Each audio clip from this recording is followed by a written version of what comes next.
presenting by माँ देवती films. प्रेम से बोलो शंकर भगवान की।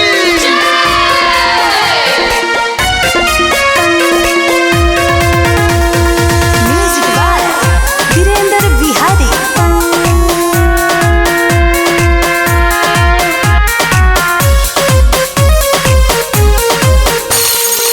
भक्ति के लहर जागल सावन आइल हो, भक्ति के लहर जागल सावन आइल हो।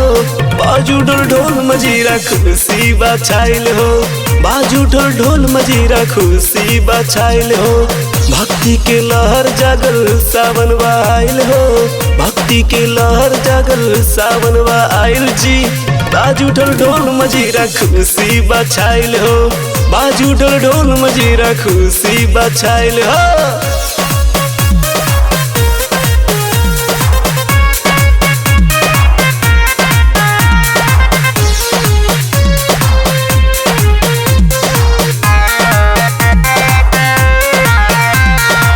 केहू उठावे कावर केहू जल चढ़ावे, शिव शंभू भोला दानी आस पुरावे। presenting by माँ देवती फिल्म्स।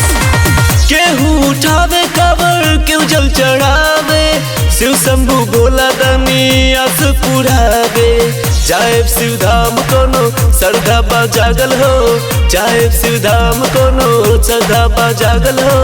बाजू ढोल ढोल मजीरा खुशी बछाइल हो, बाजू ढोल ढोल मजीरा खुशी बछाइल हो।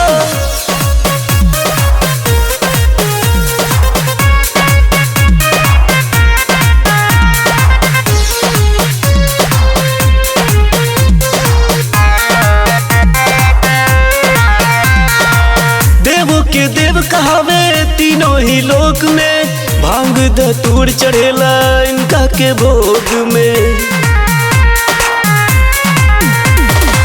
देवों के देव कहावे तीनों ही लोक में, भांग धतूर चढ़ेला इनका के भोग में। संजय के दुनिया मिलल नइखे अगराइल हो, संजय के दुनिया मिलल नइखे अगराइल जी।